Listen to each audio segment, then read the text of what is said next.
हजरात, मैं आपको तमाम अपडेट जो दे रहा हूं और जिन अपडेट्स पर शुरू में आप यकीन नहीं करते हैं, कुछ घंटों या कुछ दिन में आपको वही खबर दूसरी जगह से मिलती है, फिर अल्हम्दुलिल्लाह आप यकीन करते हैं कि हाँ, ये बात रजा भाई ने बताई थी। और मैं आज आपको एक और अपडेट दे रहा हूं। देखिए, इजराइल आसपास के कई मुल्कों पर गंदी नीयत रखता है, कब्जा करना चाहता है। इजराइल का इतिहास कब्जा करने वाला ही रहा है। दोस्तों, इजराइल के एक रब्बी ने, जी हाँ, जो सबसे बड़े रब्बियों में रब्बी है, उसने कहा है कि हमें लेबनान में सेटलमेंट करना चाहिए, यानी घर बनाने चाहिए, यहूदियों को बसाना चाहिए। साथ ही उन्होंने कहा कि इराक में भी सेटलमेंट करना चाहिए, यानी इराक पर भी आधिकारिक तौर पर कब्जा करने की बात जो वहां के धर्मगुरु हैं, यहूदी धर्मगुरु, वो कह रहे हैं। इस बात को छोटा मोटा मत समझिए, इजराइल का अगला मूव समझिए। हम मजाक समझ रहे थे कि गाजा के बाद लेबनान पर शायद ही हमला करेगा, लेकिन 7 दिन के अंदर हसन नसरुल्लाह को कत्ल भी किया, तमाम कमांडरों को मार भी दिया और अब वो लेबनान में घुस भी गया। और अब अगर हम ये सोच रहे हैं नहीं, इराक में कुछ नहीं कर सकता, ना, तो हमसे बड़ा बेवकूफ नहीं है कोई। दोस्तों, इस चीज को समझ लीजिए, इजराइल की नीयत कब्जा करना ही है। वहीं फेक न्यूज से बचकर रहे। बहुत सारे ऐसे लोग हैं जो ईरान, हिजबुल्लाह, नसरुल्लाह की मोहब्बत में आंखों पर पट्टी बांधे हुए हैं। ऐसे बहुत सारे लोगों को मैं व्हाट्सएप पर देख रहा हूं कि जब हसन नसरुल्लाह की मौत की खबर मैंने कंफर्म करी तो लोग मुझसे ही लड़ने लगे। अरे तुम्हें तो ज्यादा ही वो है, बस, अरे नहीं मरे वो, ऐसा थोड़ी ना हो सकता है, हिजबुल्लाह ऐसा थोड़ी ना, इतना कमजोर थोड़ी ना, ये वो है, इंशाल्लाह कुछ नहीं होगा। मोहब्बत एक तरफ, लेकिन दुश्मन की हमें हरकत पता होनी चाहिए कि इस लेवल पर इजराइल ये कर सकता है, और इजराइल ने इतना बड़ा हमला किया है तो क्या ही कर सकता है। और साथ में अगर आपको एक बंदा 4 साल से सटीक जानकारी दे रहा है तो कुछ तो सोचना चाहिए। लेकिन बाद में हुआ क्या, सबके सामने खबर आ गई। लोग कह रहे थे कि ईरान मना कर रहा है, ईरान कह रहा है कि हिजबुल्लाह, हसन नसरुल्लाह सेफ हैं। बाद में उसी ईरान ने क्या ऐलान किया। इसी तरह से व्हाट्सएप पर जो स्टेटस लगाए जा रहे हैं, उनमें ज्यादातर स्टेटस वाली खबरें झूठी साबित हो रही हैं और झूठी ही हैं। जैसे कई मैंने अपने जानने वालों के, अपने खानदान वालों के, और उत्तर प्रदेश में हमारे और भी साथी हैं, उनके स्टेटस पे देखा कि ईरान अपनी मिलिट्री लेबनान भेज रहा है, बैकग्राउंड म्यूजिक लगा रहा, तलकता वलकता अरबी फारसी में, ओहो हो कि भाई पता नहीं क्या होने वाला है, लोग पगलाए हुए हैं। अरे मेरे भाई, मोहब्बत अच्छी बात है, लेकिन ये क्या चीज है, मतलब कुछ भी चल रहा है आप वो मान रहे हो। सच्चाई बताऊं, दिल दुखेगा, सच कड़वा है, और मैं हूं भाई खबर देने वाला इंसान। ये है ईरान के मंत्री। कौन? ईरान के मंत्री। साफ कहा है ईरान ने, ये तमाम ईरान के समर्थक कान खोलकर, कान के अंदर इस बात को डालकर दिमाग में बसा ले कि ईरान के विदेश मंत्री ने साफ मना कर दिया है कि लेबनान हम ईरान की फौज नहीं भेजेंगे, हम अपनी फौज कहीं नहीं भेजेंगे, IRGC की फौज कहीं नहीं जाएगी। भाई, ये ईरान के विदेश मंत्री ने ऐलान कर दिया है।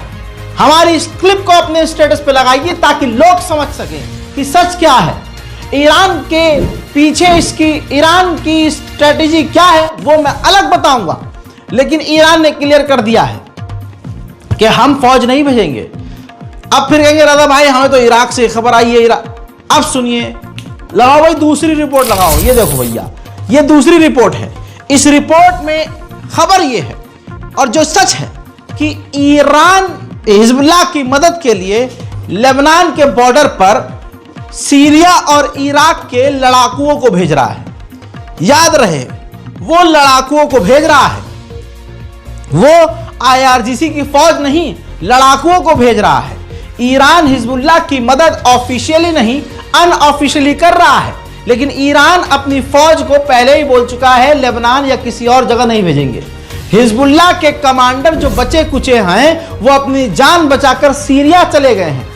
ऐसे में सीरिया के बॉर्डर पर, लेबनान के बॉर्डर पर तमाम अपने लड़ाकुओं को इकट्ठा करके, फौजियों को नहीं, लड़ाकू संगठनों को इकट्ठा करके लेबनान की मदद के लिए लेबनान के बॉर्डर की तरफ ईरान ने भेजा है। कुछ भी व्हाट्सएप स्टेटस पर देखकर, इंस्टाग्राम पर कोई रील देखकर बिल्कुल उसको सच नहीं मानना है।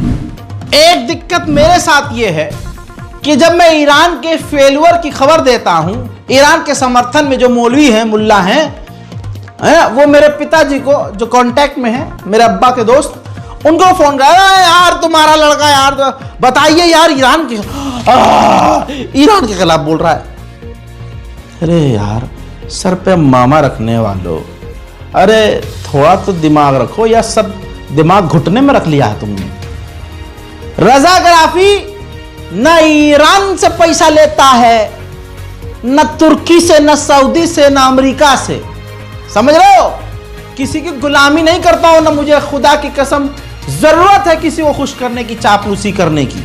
आपको शर्म आनी चाहिए कि जो लड़का सबूत के साथ आपको खबर दिखा रहा है, सबूत के साथ आपके सामने सच रख रहा है, आपकी तिल मिला जाती है उसमें। ईरान के पूर्व राष्ट्रपति कोई हल्के फुल्के रहे होंगे?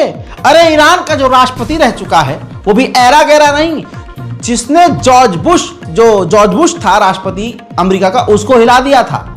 अमेरिका की पतलून गीली थी उनके वक्त। नाम पता है क्या है? ईरान के पूर्व राष्ट्रपति को याद करो, अहमदीनेजाद। अहमदीनेजाद ने हाल में ही, अभी कल परसों ही, CNN तुर्क मीडिया को, तुर्की के CNN चैनल को इंटरव्यू दिया। यह है वो इंटरव्यू। कॉपीराइट के चलते मैं आपको पूरा इंटरव्यू तो नहीं दिखाऊंगा, लेकिन प्रूफ के तौर पर आपके सामने रख रहा हूं। अहमदीनेजाद ने कहा कि हमने, ईरान ने मोसाद को टक्कर देने के लिए एक ग्रुप बनाया। हमारा एक खुफिया ग्रुप, ईरानी जासूसों का ग्रुप, एक यूनिट बनाई। हमने उस यूनिट के हेड को जिसे बनाया, जो हमने उस ईरानी इन्वेस्टिगेशन और खुफिया एजेंसी के हेड को जिसको चुना, वो हेड बाद में पता चला कि वो खुद यहूदी था, वो इजरायली था, इजरायली जासूस था। और उस हमारे ग्रुप के अंदर जो हमारी खुफिया ग्रुप टीम बनी थी, उसका हेड तो इजरायली निकला, लेकिन उसके साथ साथ उस ग्रुप के 20 और लोग इजरायली निकले, यहूदी। और उन्होंने ईरान में रहकर हमारे कई वैज्ञानिकों का कत्ल कर दिया।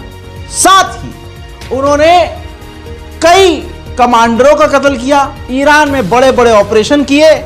इससे पहले हम कुछ समझ पाते, वो तमाम मोसाद के जासूस जो ईरानी जासूस के भेष में हमारा यकीन जीत चुके थे, वो अपना ऑपरेशन करके भाग गए इजराइल। अब ये ईरान का फेलुअर नहीं तो क्या है, लेकिन अब ये बोल दिया मैंने, तो अब देखिए अब मैं बुरा हूं। अब रजा तो सबसे बुरा है। कमेंट सेक्शन देखिएगा, तेरी मां की है, तेरी बहन की है, तू ये और तू वो। ये चाहते हैं मैं बस अंधी तारीफ करता रहूं। जूता उठा के मुंह पे मारने वाला काम करते हैं आप। यकीन कीजिए, मेरे पास आएंगे, सच सुनेंगे। अहमदीनेजाद ने कोई झूठ नहीं बोला है, यह बात हकीकत है। यार ईरान का राष्ट्रपति रह चुका है इंसान, भाई वो झूठ क्यों बोलेगा? खतरे में असल में ईरान है। ईरान इसलिए कोई भी गलत स्टेप चाहता नहीं है। कि एक फैक्ट ये भी समझ लीजिए, मैं आपको लिख के दे रहा हूं। चलिए, बहुत लोग कह रहे हैं ईरान हमला क्यों नहीं कर देता इजराइल पर, हमला क्यों नहीं करता, बहुत धमकी देता था, ये करता था, अब क्या हुआ? चलो मानते हैं कि ईरान शिया मुल्क है, इसलिए हम लोग ईरान से बहुत नफरत करते हैं। सुन्नी समुदाय ईरान से बहुत नफरत करता है, क्योंकि बचपन से हर जगह तकरीरों में, हर जगह इधर उधर हमारे इमाम साहब ने कुछ भी समझाया हो या ना समझाया हो, यह जरूर समझाया है कि शिया समुदाय से, शियों से दूर रहना है। वे तो की बात, नफरत ही फैलाई है इन्होंने। तो अब क्या है, अब हम बड़े हो गए, जहर पालते पालते बड़े हुए हैं, तो हमें शिया बुरे लगते हैं और ईरान तो सबसे बुरा लगता है। भाई मेरा मन कर रहा है सिर्फ सच बोलूं, तो रिपोर्ट देखते रहिए और शेयर करते रहिए। सच्चे इंसान को ये रिपोर्ट भाएगी, और बाकी जो किलसेंगे समझ जाओ कि तीर बिल्कुल सही निशाने पर लग रहा है। दोस्तों, ईरान हमला नहीं कर रहा है, ऐसे सवाल हम और आप कर रहे हैं। अब मेरा एक सवाल आप लोगों से है, मुझे तुम बताओ कि अगर ईरान इजराइल पर हमला कर दे, कमेंट सेक्शन खुला हुआ है, तुम्हें तुम्हारे मां के दूध की कसम है, कमेंट करके बताओ तुम में से तुम्हारा बाप सऊदी अरब क्या ईरान का साथ देगा? अरे ईरान का साथ देना सऊदी अरब का छोड़ो, एक किसी अरब देश का नीचे कमेंट सेक्शन में नाम बता दो कि वो इजराइल के खिलाफ ईरान का साथ देगा। कोई साथ नहीं देगा। अब सच सुनो, सच सुनो, अगर इजराइल पर हमला ईरान ने कर दिया तो सऊदी अरब और तमाम अरब देश अपने हथियार, अपने पैसे, अपनी फौज भी इजराइल को दे देंगे। खत्म करो ईरान को आज। ये इतना बुग़्ज़ रखते, ये अरब इतना चिढ़ता है ईरान से। अगर अभी भी दिमाग में बात नहीं आई तो समझ लेना कि तुम्हारे दिमाग में बचपन से जो मौलाना साहब ने ईरान के खिलाफ जहर भरा है ना भाई साहब, उसकी वजह से आपका दिमाग खराब हो चुका है। अब सुनो आगे, और याद दिलाता हूं, पुरानी बात नहीं है। जब ईरान ने इब्राहिम रईसी के वक्त इजराइल पर हमला किया, जॉर्डन, इजिप्ट, इन तमाम अरब देशों ने, इसके अलावा और भी अरब देश हैं, अरब देशों ने क्या किया? ईरान के हजारों रॉकेटों को और ड्रोन को मार गिराया। और इस बार अगर ईरान हमला करता है तो यह अरब देश मिलकर उल्टा ईरान के खिलाफ इजराइल के साथ होंगे। यह कड़वा सच है। अब आप मानो या नीचे गालियां लिखो, तुम्हारे गाली बकने से सच झूठ और झूठ सच नहीं हो जाएगा। खुद देखिए क्या प्रोपेगेंडा नेतन्याहू चल रहा है। नेतन्याहू ने ये वीडियो जारी किया है और कहा है कि हमें ईरान के लोगों से कोई प्रॉब्लम नहीं है, हम ईरान के जनता के साथ हैं, हम खिलाफ ईरान की रिजीम के हैं। ईरान के रिजीम के खिलाफ ये व्यक्ति क्यों है मालूम है? मैं बता देता हूं, चलो। सऊदी अरब में अमेरिका इजराइल के समर्थन से सरकार बनी। कतर, इजिप्ट, फिलिस्तीन, तमाम ज्यादातर अरब देशों में जो सरकारें चल रही हैं अमेरिका इजराइल की रजामंदी से चल रही हैं। सिर्फ वाहिद ईरान ऐसा मुल्क है जो अमेरिका इजराइल के हिसाब से सरकार नहीं बनी है। वहां इमाम खुमैनी के बाद रेवोल्यूशन जो आया है, वहां जो पर्दा है, इस्लामिक कल्चर है, वो सब अमेरिका इजराइल में पसंद नहीं किया जाता। इसीलिए आज सऊदी अरब को आप देख रहे हैं, मोहम्मद बिन सलमान ख्वाब देख रहा है कि मोहम्मद के नगरी में वो एक ऐसा शहर बनाएगा जहां नंगी औरतें घूमेंगी, जहां बीच पर नंगी लड़कियां घूमेंगी, जहां शराब हलाल हो जाएगी, जहां सारे गुनाह नहीं रहेंगे। हैं? वो ड्रीम है उनका, मोहम्मद बिन सलमान का। और ईरान कभी भी ऐसी सोच को फॉलो नहीं करता। इसलिए अमेरिका और इजराइल को ईरान की रिजीम पसंद नहीं है। और नेतन्याहू ने इस वीडियो में कहा है कि बहुत जल्द ईरान आजाद हो जाएगा, यानी इराक के बाद अब ईरान खतरे में है। हजरात, इसके अलावा ताजा तरीन अपडेट ये है, अमेरिका की फुल हवा टाइट है। अमेरिका ने मिडिल ईस्ट में अपने सबसे खतरनाक से खतरनाक फाइटर जेट, जिनमें से F-15E, F-16, A-10 और F-22 फाइटर जेट तैनात कर दिए हैं। उधर ईरान की गवर्नमेंट के स्पोक पर्सन ने कहा है कि इस्माइल हानिया की मौत का बदला अब हम जरूर लेंगे।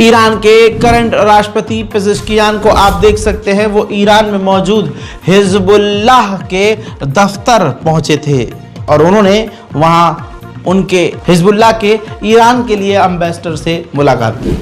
वहीं ईरानी कमांडर ने कहा है कि इजराइल बस थोड़ा सा इंतजार करे और देखे किस तरह से हसन नसरुल्लाह की मौत का बदला हिजबुल्लाह और दूसरे लड़ाकू संगठन लेते हैं।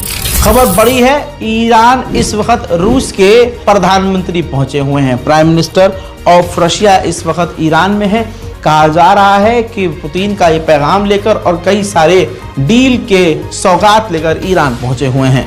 उधर मेरे दोस्तों, ईरान ने तमाम इलेक्ट्रॉनिक डिवाइसेस जो विदेशों से खरीदे थे यूज करना बंद कर दिया है पेजर अटैक के बाद, जिसके बाद रूस से पत्रकारों ने पूछा कि आपका क्या हाल है ईरान के साथ हथियारों की खरीद फरोख्त में, ट्रेड में, क्योंकि ईरान तो अब आपके हथियारों का और आपके इलेक्ट्रॉनिक आइटम्स का इस्तेमाल कर रहा है। तो रशिया ने कहा कि जवाब आपका बिल्कुल सही है और सवाल भी बिल्कुल सही है।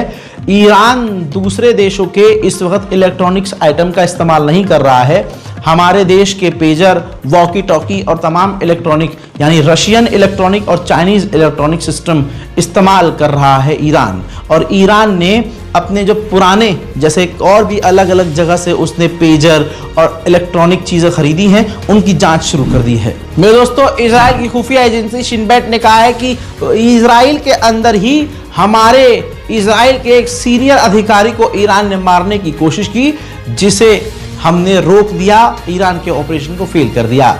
बहरहाल मिडिल ईस्ट स्पेशल रिपोर्ट में जो ताज़ा तरीन अपडेट्स हैं, जो कुछ चल रहा है, वो मैंने आपको बता दिया है। इस रिपोर्ट को शेयर कीजिए, हमारे चैनल रज़ाग्राफी अनस्क्रिप्टेड को ज़रूर सब्सक्राइब कीजिए ताकि आपको तमाम जानकारी खासकर मिडिल ईस्ट की मिलती रहे। मैं हूँ रज़ा और आप देख रहे थे रज़ाग्राफी अनस्क्रिप्टेड। जय हिंद।